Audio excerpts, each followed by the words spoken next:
और जवाब दिया है। जब ये बात सुनी है तो राजा जनक ने कहा कि अब क्या किया जाए। बोले, संत से पूछा अब क्या होना चाहिए, तो जवाब दिया है कि कुएं से पानी कच्चे धागा से और कच्चे घड़ा से कोई पतिव्रता स्त्री निकाले तो उसके पति का कोढ़ भी ठीक हो जाएगा और सूरज भी निकलेंगे। जनकपुरी की जितनी भी महाराज नारियां थी सबने डाला, लेकिन पति का कोढ़ ठीक नहीं हुआ। जब कोढ़ ठीक नहीं हुआ दादा, तो राजा जनक बड़े परेशान। अवधपुरी में ये बात पहुंची है तो मैया कैकेयी श्रृंगार करने लगी। जब श्रृंगार करने लगी है तब तक मैतरानी के कानों में आवाज पड़ी और जाकर के हाथ जोड़ के बोली, महारानी ये काम कितना छोटा है, आपकी दासी कर सकती है, आपको क्या जाने की जरूरत है।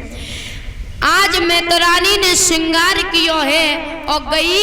महाराज ध्यान रखें, कच्चो घड़ा और कच्चे धागा से कुएं से पानी निकाला और जैसे उसके पति के ऊपर डाला तो कोढ़ ठीक हो गया।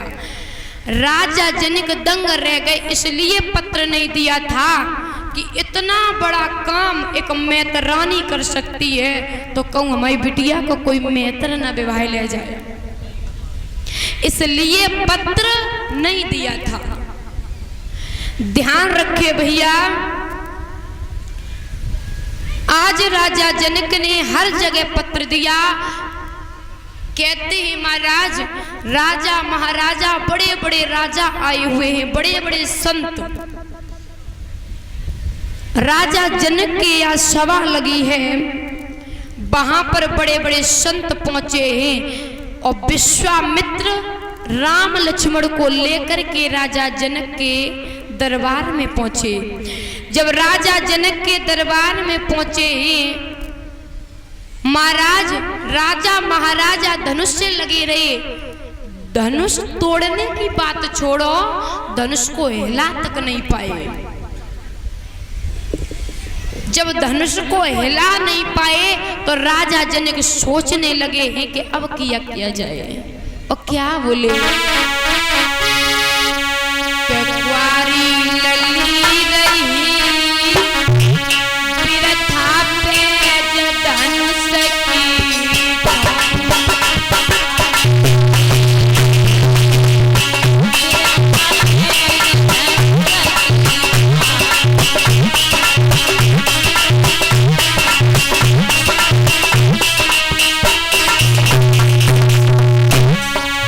कुंवारी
आज सीता की मैया भी रोने लगी है।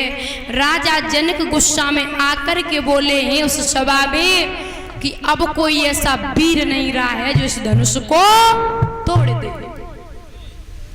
महाराज जैसे ही इतनी बात सुनी है तो लक्ष्मण खड़े हो गए।